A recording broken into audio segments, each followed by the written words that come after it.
It's me, the Invertebrarian. Believe it or not, I am still alive.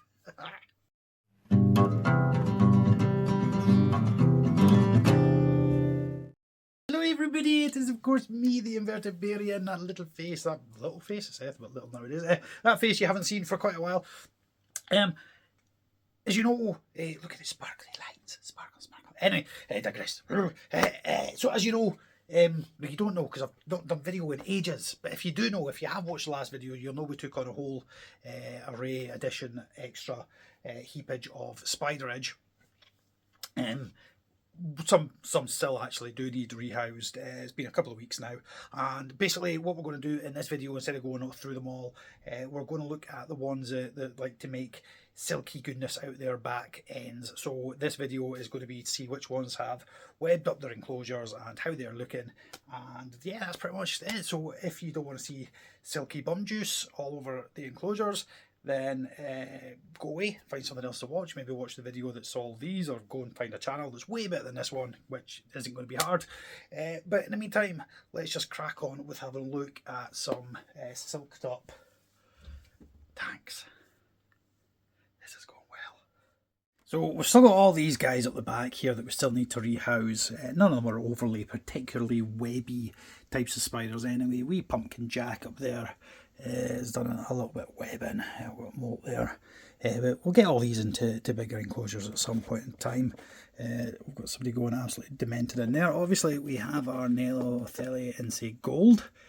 We've got a pink dot in there, so I'm guessing that's a female. This wasn't actually from these ones we took on, but they are nice webby spiders, and we're here to see the goodness of the silk. So I'm havering again. Anyway, yeah, so this one obviously definitely needs a new enclosure, but that's something to work on. So we have a nice bit of webbing appearing up here. There we go. And of course, there she is. This is our electric blue girl that you can't actually see because of all her webbing. I wonder if we can tease her out with some food. Come to me, my darling little Keelablucky. Oh, yeah, you do some wiggly wiggles with those feet. Try and get her up.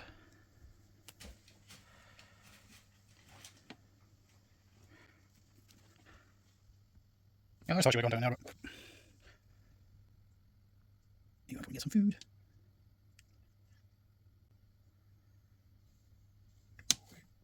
Dushed. Oh, look at that.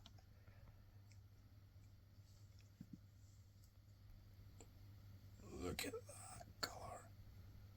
Oh, you beauty.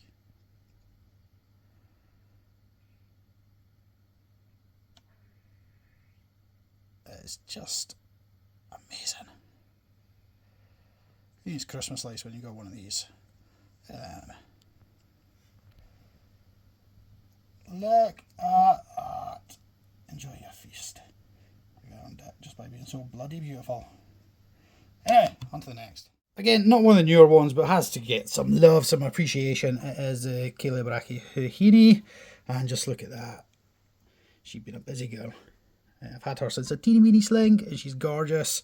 I love her, and she's just webbed and webbed, and there's web down there.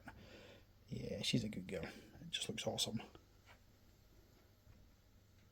If you like webbing, look at that. Nice wee bit of webbing from the Age of Mani there. They, again, did not come from that one. They came from Graham. I can't actually remember what's in here. I forgot to label the top. But it's webbed up nicely, whatever it is. And our Rhodonchus Red. It's like, get out of here. Lovely stud. Look at those green bits. Oh, you're beautiful. Rhodonchus. This one's webbed up way more than I'd actually expected to this soon on. This is the Ceratogilus darlingi. Just look at all that webbing in there. This one has been a real busy little beaver. Really webbed up in there. Obviously down its part there. We'll chuck some food in a second and see if we can't get a wee appearance, but I didn't expect this one to have webbed up quite so heavily already, but it's obviously loving its new enclosure. So these ones I find quite interesting. These are the Heterophila gabonensis, H. gabonensis, and we have one in here, and you can see there's a bit of webbing going on, bit of webbing around there. Nothing overly amazing. And then exactly the same species, and this one is reflection, but this one has certainly made itself a lot more at home than its counterpart. A little bit of webbing, heaps of webbing. But, yep. So, just awesome. Can't speak about webbing without, of course, the southern house spider, the Hibernanthus coccocliana, all the way around, whatever it is. Lots of lovely webbing in there. You are hiding. Oh, there we go. Oh, bum. Coccocliana hibernanthus. Yeah, so a few webbers on the wall. Another one that's been doing a little bit of webbing, not as much as I thought, but we of course have the lovely blue legs in there. Now we've got a bit of webbing coming down the branch there, a bit of webbing up around the edge, a bit of webbing down in its hide. Other than that, I thought I might have done a wee bit more, but plenty of time yet. Just look at that. Oh, beautiful. Okay, and good old forward so we can actually get into it. So this is actually was one of mine, but we do have more of these. Yeah, cricket's seen better days. This is the Pteronocculus murnus, the OBT. I also love the way this one's webbed up its enclosure. I kept expecting it to go in for a molt. Look how thick that webbing is down the side there. You can just kind of see a bit of movement down in there. Beautiful silken housey in there. Not want to go poking your fingers in about. But we do of course have more than one. Not in there. So some of these ones I would have thought would have webbed up more than they have. These are the bigger OBTs. I think this one is, please don't go poking your fingers in to OBT enclosures. I know exactly where this one is. It's right down the back of its webbing there. So yeah, they have webbed up, but more within their little hides as opposed to just all throughout the enclosure, which is a little bit disappointing. So this one has done a wee bit more webbing than the other one. There's a lovely portal to pain right there should you wish to go poking your fingers in. Disclaimer, do not poke your fingers in. Need to go around and top up all these water dishes. Just ran away there as I shone the light on it, but it is, you can kind of just see some movement down in there, some orangey threads. Go away, leave me alone. So that one has done a bit of webbing in there. I'm going to have to go around and do all these water dishes shortly. So here's our final OBT enclosure. This one has done a wee bit of webbing, but nothing again overly amazing nor incredible, which is a little bit disappointment. Again, most of its webbing is to create the tunnel that runs under this bit of bark. We'll see from this angle, potentially. You can see that tunnel down into there. So it's kind of what it's done is create a hammock on the underside of that bark, basically. But it could just be, I think what I've noticed is the one that has webbed up the most has lots of anchor points. All this grass and stuff in the background, whereas these guys don't. So I think probably what I'll do at some point in time is perhaps try and fill these tanks out a bit more to allow for more anchor points. But in the meantime, that's a bit of molt. In the meantime, yeah, I think given time they'll get there. So here's possibly one of my favourite enclosures. We have the Blackest Night, Darkest Night Batman just there.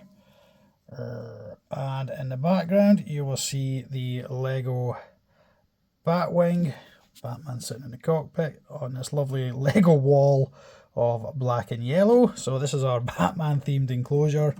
Very creative. We ran out of black Lego blocks, which is why it's only half a wall, and then the jet suspended, and of course one of the greatest webbers within the hobby. It's been in here probably about a week, maybe slightly longer, and it is of course the GBB, the green bottle blue, as it's more scientifically known. Other than perhaps Balfouri, these are one of the heaviest webbers you're going to get. Steve certainly loves his GBBs, and we certainly love ours. Probably call Bruce or something, just to be very stereotypical. But yeah, that's your Weber. That's if you're wanting a nice heavy webbed enclosure. Fair enough, we've seen a few heavy Webers, but once she gets properly settled into here, all this is just going to be webbed up and going to look absolutely awesome. I just love this enclosure. It's simple, it's easy, anybody can do it. But it looks awesome. So yeah, I was going to do a video all about this one, just never got around to it because I've been busy. But anyway, yeah, GBB hiding up in there. Can't really see our webbing's too thick. It's what you want. Nice, gorgeous webbed enclosure. So there we go. Often when people come into the hobby, or they message and they ask about what's a great tarantula to begin with, what should I get, what should I look at, one of the first things I always ask is, what is it you want out of your tarantula? Is it going to be a showpiece? Is it you only maybe going to keep one or two tarantulas? Do you want something that's going to be a sort of showpiece within your room? Or do you want something that's going to get big? Do you want something that's, you know, going to web up loads? Do you want something that's colourful? Because there's so many different types and varieties. Obviously, if you're wanting something that's going to web up and look absolutely amazing, then you can't go wrong with a GBB. Obviously, the Balfouri are brilliant if you want webbing and a kind of comm unit on the go, but I personally, and I think Steve will agree, Tarantula-tastic enclosures will agree, you cannot go wrong with a GBB. And as I say, once that starts to get more webbed up, it's going to look absolutely amazing. But you might want something that's large, so like a Lasadora parabiama, Therafosa, one of these kind of guys. You might want something that's bright and colourful, so you know your... Cheers, Garfy. Bloody cats. So... you might want something that's bright and colourful, so like your Smithy or Hamori, those kind of things. Obviously, your electric blue, absolutely stunning. I think brown tarantulas, orange tarantulas, just absolutely amazing. Orphanaceous philippinicus, and that one there. And it's beautiful orange tarantula. But anyway, yeah, I digress. Depending on what you're wanting out of your pet, can play some part in what would be the best one for you. Obviously, you sort of go into level of experience and all that kind of stuff. But yeah, anyway, I'm blethering on for the sake of blethering. I'm going to bring this video to an end. I do apologise once more. I keep saying it. I'm really sorry. Work's hectic, life's hectic. Everything's just hectic at the moment. But anyway, that's a brief look around some heavy Webertons within the Spider collection. So if you want heavy Webers, maybe these guys are the ones you want to be looking at, thinking about. There are others. These are just the ones I happen to have here. But yeah. Any questions, any queries, pop your comments down below. Please, of course, do like, comment, share, subscribe. Really should put more effort into this channel and try and drive that subscriber count out. So if you could help with that in any way, that'd be absolutely fan-dabby-dozy. In the meantime, from me to you guys, thank you ever so much for watching. Be good, be kind, take care of yourselves, and we'll see you in the next one, whenever that may be. Bye-bye for now. Bye-bye.